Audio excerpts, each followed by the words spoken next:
Have you ever noticed that the people closest to us sometimes hurt us more than strangers? That a wife or husband can nag you for years and test your nerves, and you tolerate it all for the sake of the children, because of money, or simply out of habit? Are you familiar with the feeling when living together is unbearable, but leaving seems impossible? When every morning feels like going to work in hell, yet you keep carrying that burden? Yes, I've heard a lot of advice on how to act in such situations and with such people, and it all boils down to simply running away. But that's not quite right. The truth is, sometimes something holds us back, and sometimes you genuinely want to save the relationship.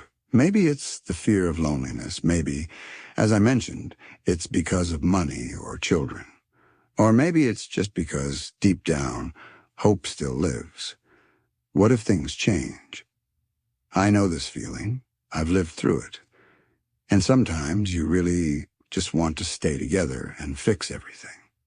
All that advice like, leave and run, just walk away silently, and similar suggestions simply don't work for us. After all, every person is unique with their own life and feelings. Life isn't an instruction manual, and it doesn't have a reset button. Especially when children, a shared household, loans, or simply years spent together are at stake. I've personally seen many cases where people were on the brink of breaking up in such situations, but they didn't burn their bridges. Instead, they found a way out and now live completely different, happy lives. Today, we'll delve into this difficult issue using my personal experience and the wisdom of Carl Jung, whose psychology and ideas resonate deeply with me. I see clear parallels with my own life, and I'm confident you'll see parallels with yours today, too. And I'm not going to tell you run. I'll tell you how to stand your ground, how to change the situation, even when it seems hopeless, because I went through it myself through humiliation, empty promises, and the thought that it would always be this way. But always doesn't mean it's impossible to change. So, from my previous videos, you might already know I was born in the early 80s in a small town where everyone knows each other, where people drink together socially, where the police are frequent visitors in many lives, and where divorces and scandals are commonplace. But you don't know everything about me yet. In this video, I can only share less than 1% of my life story, but I'll have more time to tell you about it in future videos. By the way, I grew up in a neighborhood where practically everyone drank. Why hide it?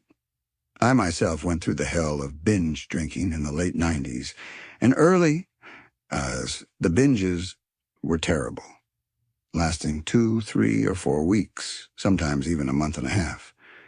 During my youth, or more precisely, over 5 years before I wisened up, I had 37 police arrests, and for 21 of them, I served sentences of days in detention cells, KPZ, sometimes 3 days, sometimes 7, 15, 5, then 15 again.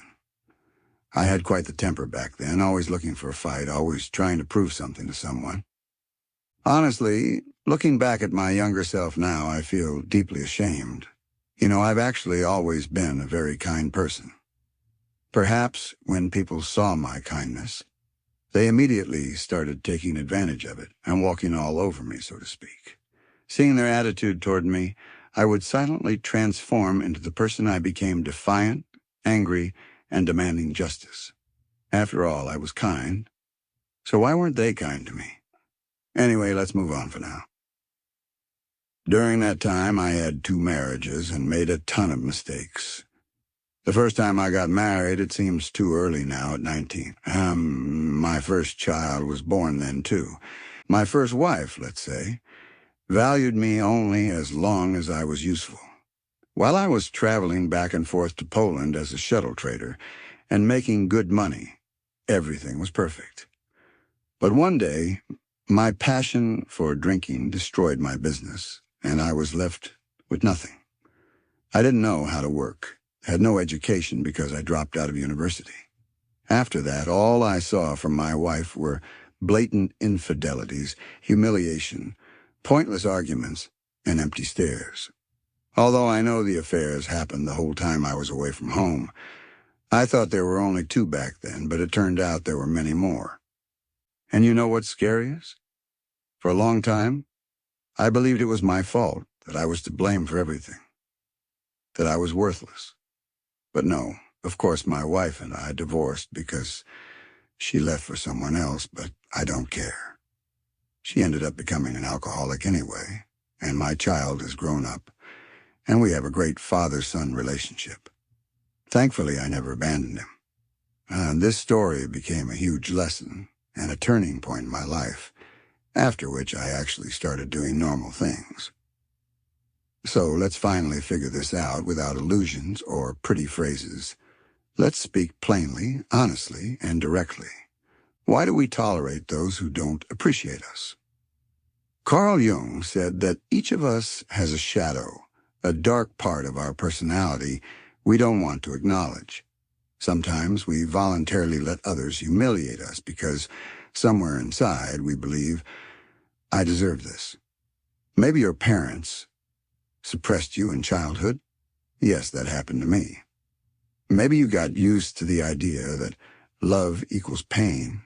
Yes, a bit of that too. Or are you simply afraid that without this person, you'll be needed by no one, and your life will lose all meaning? Yes, that's exactly how I thought back then. I remember justifying my drinking binges. All men around here live like this. How I tolerated my first wife's cheating. Well, maybe I finished too quickly in bed, or I'm just still young. How I was afraid to leave because who would want to live with me? I rent. I have no money. But the truth is, until you start valuing yourself, others won't either. And now I'll tell you about several tough but effective methods that will definitely help you. Help you live and stay around those who don't appreciate you, even when sometimes that person's relatives also don't take you seriously or respect you, be it a mother-in-law, father-in-law, brother-in-law, parents, children, or any close relation. So the first effective method is stop being convenient. You endure, stay silent, adapt, but you're still not appreciated. Sound familiar? Do you know what a doormat and a people-pleaser have in common? Both get wrung out. The paradox is, the more you try to please, the less you are respected. I learned this method when the same pattern started repeating in my second family as in my first. Only this time I was sober, working, providing for the home, but I was treated like furniture. Once my current wife said, "You can't even wash the dishes properly." Previously, I would have started making excuses. Yes, I'm tired. Okay, I'll do it tomorrow. But that day, I just walked out of the kitchen without a word. An hour later, she washed the plates herself, and the next morning, she apologized. For the first time in 3 years. Carl Jung called this integrating the shadow. We tolerate rudeness because we fear conflict, like I did in my first marriage. We confuse love with service. We think, if I'm useful, they won't leave me. We don't see our own value, which means others don't see it either. It's a big mistake to think you need to earn good treatment. You are already worthy of respect simply by existing and being near this person. When you constantly try to prove your worth, you only give others reason to doubt it. Often the best response to complaints is silence. When someone criticizes you, for example, about a low salary, instead of making excuses, just stay calm and say, "So what?" Let your silence be a mirror in which the other person sees the absurdity of their complaints. Do only what you think is necessary without regard for others' opinions. If you don't want to do something or go somewhere, like visiting your mother-in-law for yet another weekend, just refuse without lengthy explanations. Your time and desires are valuable in themselves. In 2004, I was sitting in a detention cell with a black eye and a busted lip. The police officer processing me started yelling something at me. I just laughed in his face. He was a bit taken aback, then sat down next to me and asked, "Are you crazy or something?" I replied, "No, I just don't care what you think." I saw how it broke him. He led me into the corridor and said, "Get out of here." What happened next is a separate story I'll tell in another video soon. It takes quite some time and is a distinct chapter of my life. But the point is, family isn't prison. When you stop playing by someone else's rules, you stop being an easy target. If you're not valued, just stop being the convenient inmate. Try it. The worst that can happen is you'll finally understand who the truly weak one is. By the way, how many days do you think you could last without making excuses? If you don't give in, you will win. The next method is Ice CALM. All you need to do is switch off your emotions during conflicts. In arguments, the main weapon isn't shouting or excuses, but complete emotional control. Jung's psychology explains this simply. When you don't give emotional reaction, you deprive the aggressor of their main weapon, your vulnerability. They expect a response, expect you to break, start justifying yourself, or get angry. But you remain cold. Then their aggression shatters against your indifference. Calmness only infuriates those waiting for your weakness. How does it work? When provoked, don't shout, don't make excuses.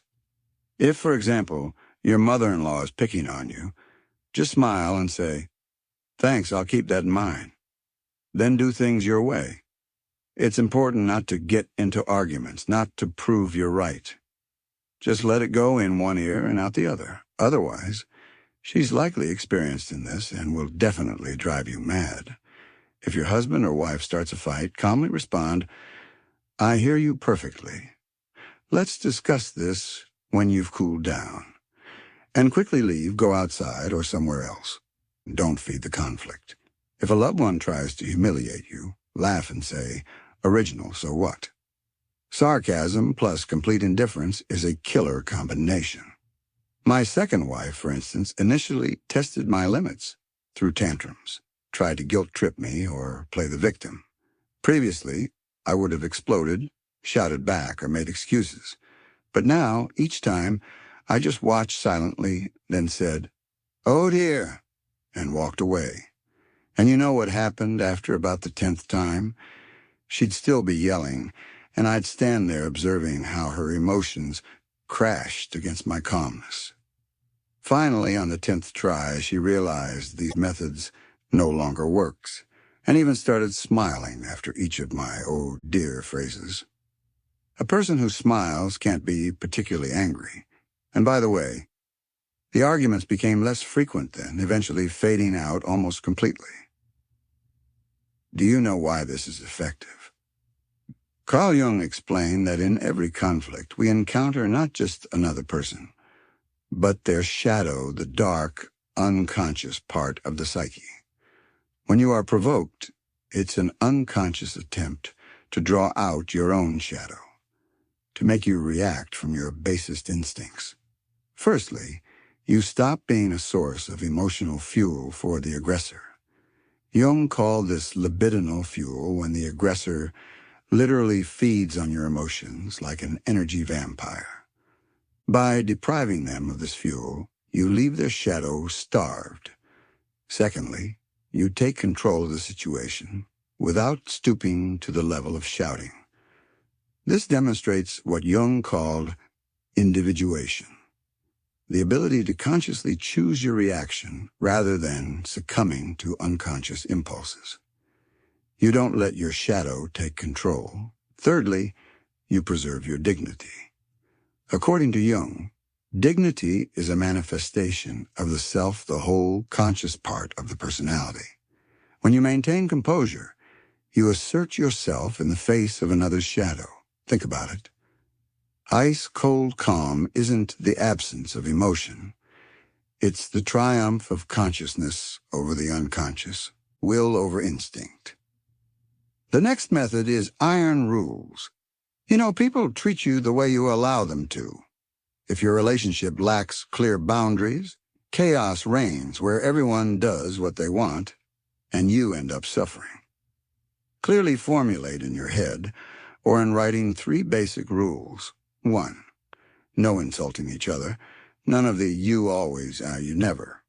2. Don't dwell on the past. Past mistakes stay in the past. 3. Don't argue in front of children, friends, or strangers. State them without emotion, not as a request, but as a fact. Just tell the loved one who doesn't value you. We live together, and starting today, we have new rules. If someone breaks them, they apologize. If you're not ready to follow them, then we can't be together. But crucially, don't threaten to break up. That's fear, not strength. Simply make it clear, I won't live like this. Threats are weakness. Strength lies in firmness. If the rules are broken, just remind them. We agreed, remember? But without yelling, without hysterics. And do you know why this works? Carl Jung said that chaos in relationships is the clash of unconscious shadows.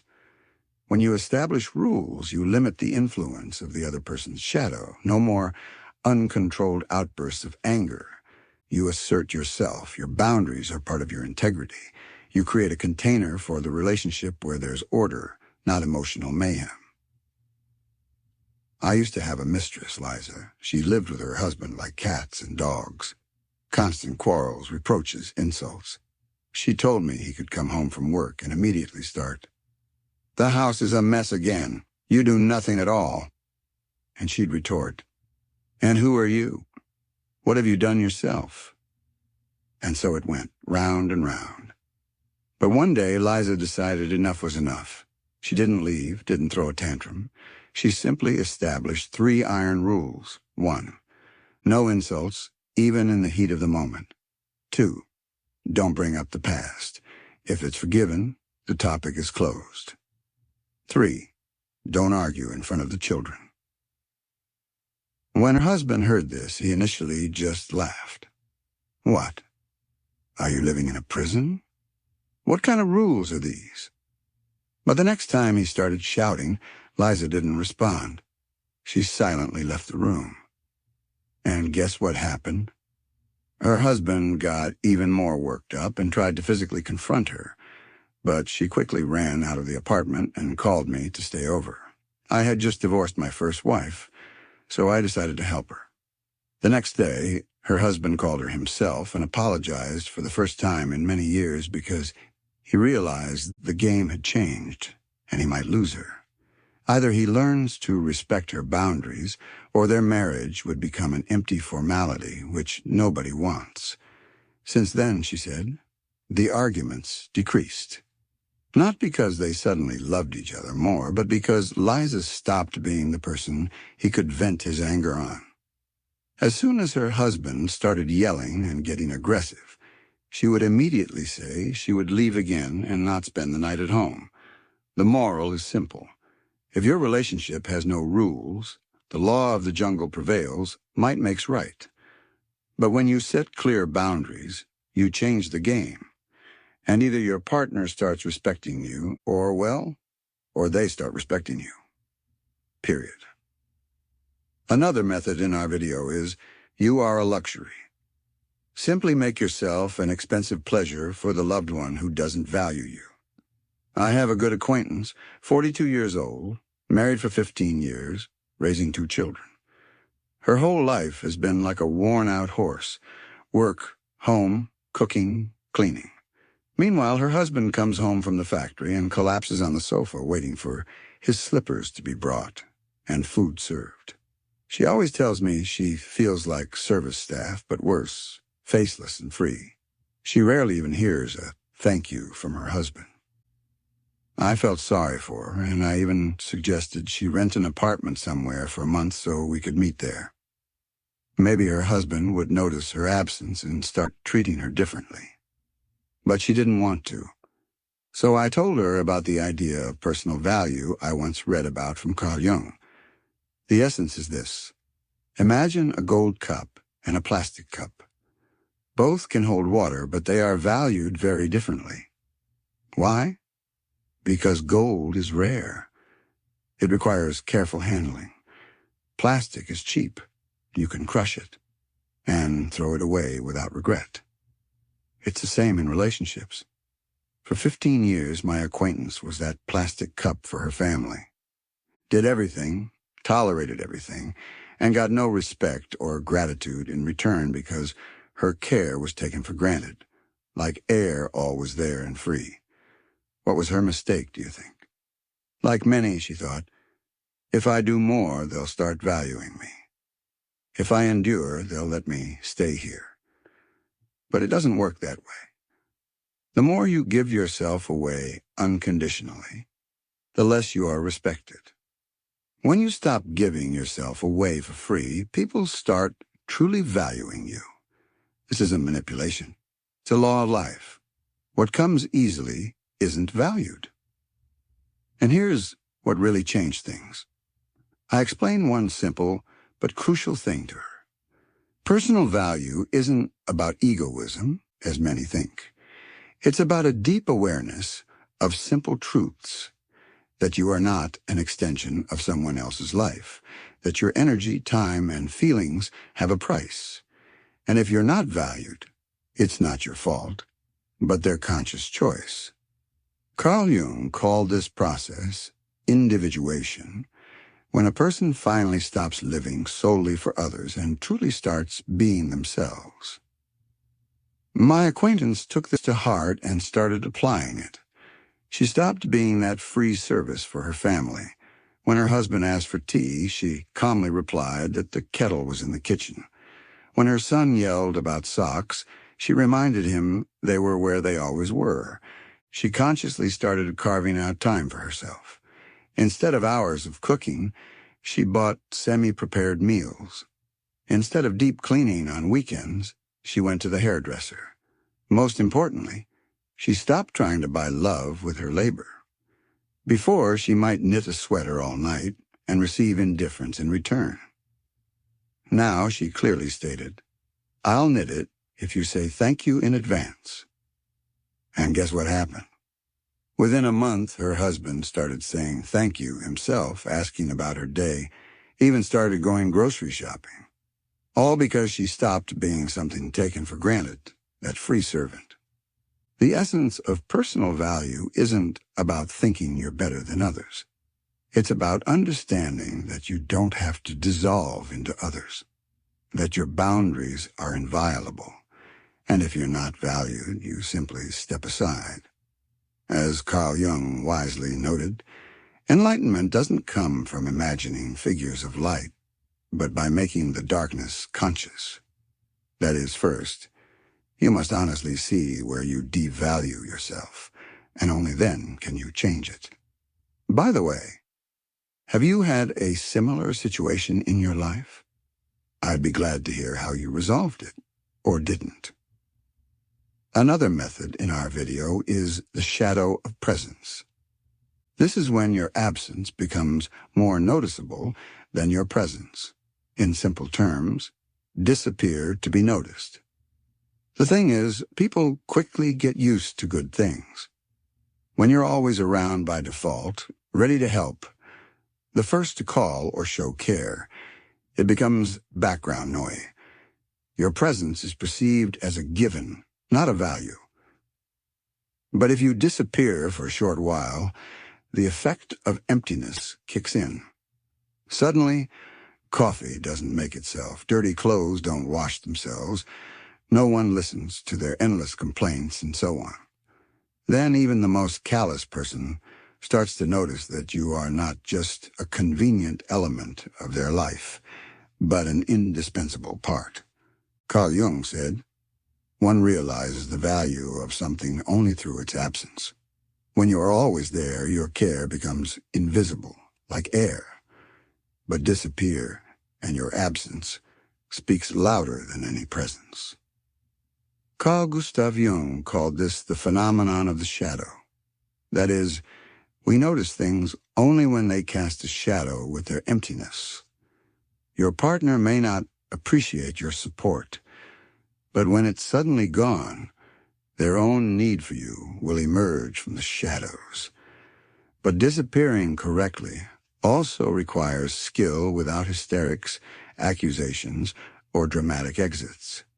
Here's how to do it smartly. First, physically create distance. You could go to your parents for a couple of days or just lock yourself in a room with a book. The key is no dramatic announcements. Just say, "I need some time alone," and that's it.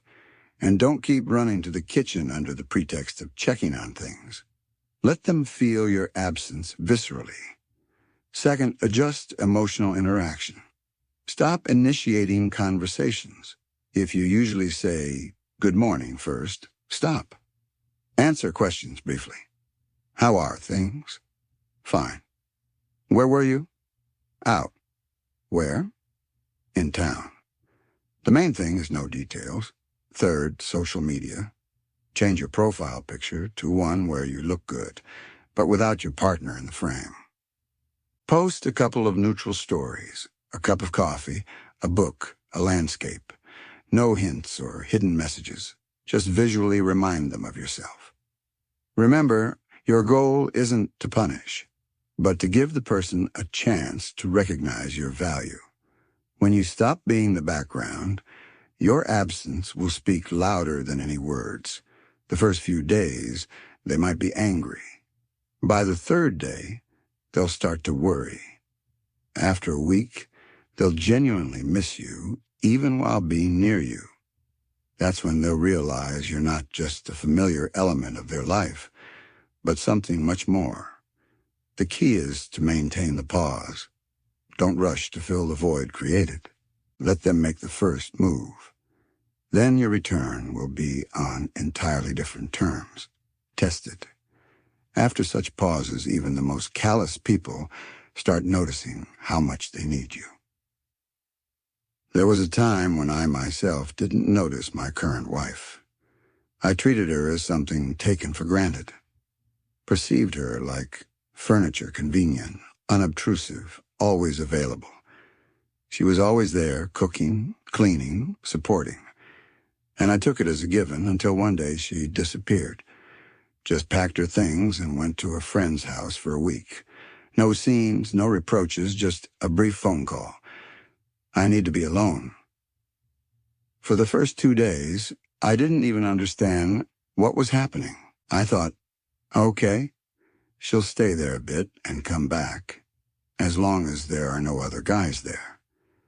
But when I came home from work on the third day to an empty apartment, where dinner wasn't cooking, where no one asked how my day was, I felt genuinely sad and uneasy. Plus, stupid thoughts kept creeping in more strongly. What if she's with guys there? What if she's already found someone? That's when I started calling her repeatedly. Like, "Where are you?" And she'd answer with 1 or 2 words and hang up. You can't imagine what I went through then. In 1 hour, I completely reevaluated our entire life together, clearly saw and acknowledged my mistakes. Eventually, around midnight, I couldn't take it anymore, downed a couple of shots for courage, and rushed over to her myself. Without flowers, of course, but with the realization of how badly I had messed up. I called her first, but she didn't pick up. Then I started banging on the door, and some guy opened it. Without missing a beat, I punched him in the face, and a fight broke out. Noise, shouting erupted, and neighbors quietly called the police. It turned out he was the husband of the friend she was staying with. Anyway, the police arrived quickly, restrained me without discussion, and took me away for 5 days. Those 5 days were a real hell and an epiphany simultaneously. In the cell, I conjured up such scenarios in my head, I don't understand how I endured it. I constantly thought she had found someone else at her friend's place and was with him right then. Well, basically, my thoughts were only along those lines, and honestly, I wasn't even counting on us getting back together. But at the same time, In that cell, I finally realized what I had done to myself, how I had turned into the very kind of bad guy I always despised in others, how I lost control due to my own stupidity. When they released me, to my great surprise, my wife met me outside the detention center. She didn't yell or cry, just silently held out her hand. In her eyes, I read both pain and hope, and understood that she did love me too. That was the first time I truly understood that love isn't a given, but a gift. And just because it's offered to you every day doesn't mean it will always be there. After that incident, I started treating my wife completely differently because I had felt what it was like to be without her care, her support, her love. I learned that lesson forever. You need to appreciate things here and now, not someday later. This happened early in our life together, and ever since, every single year on February 18th, the day I was taken in, we sit down together and recall this story. It might not have happened, but then we might not have been together either. But you know what's funniest? The guy I punched back then is now my best friend. As they say, every cloud has a silver lining. Here's the simple truth, plain and clear. Relationships are like an old cart loaded with natural manure from pigs or cows. If it stinks, and seems like it will always stink and nothing can be done, you don't necessarily have to throw it away. It's enough to spread the fertilizer in the garden, wash the cart, and then simply reload it with potatoes from that same garden. I went through hell to understand this. You can just take this and do it. Don't expect everything to change overnight. I sat in a cell for 5 days for my head to get straight. Don't be afraid to seem tough. Better to seem temporarily tough than be a doormat your whole life. People will only start loving you when you yourself believe you are worthy of love. My story isn't a textbook, but if someone like me back then could fix things, then you definitely can too. The main thing is to start right today, not next Monday, but right now. Finish watching the video and get up, and then, I'm sure, life will turn to face you. Test it. If you like this video, I'm very happy. See you in the next videos on self-analysis, relationship psychology, philosophy, and stoicism. All the wisdom of life, as always, especially for you. Test it. If you like this video, I'm very happy. See you in the next videos on self-analysis, relationship psychology, philosophy, and stoicism. All the wisdom of life, as always, especially for you.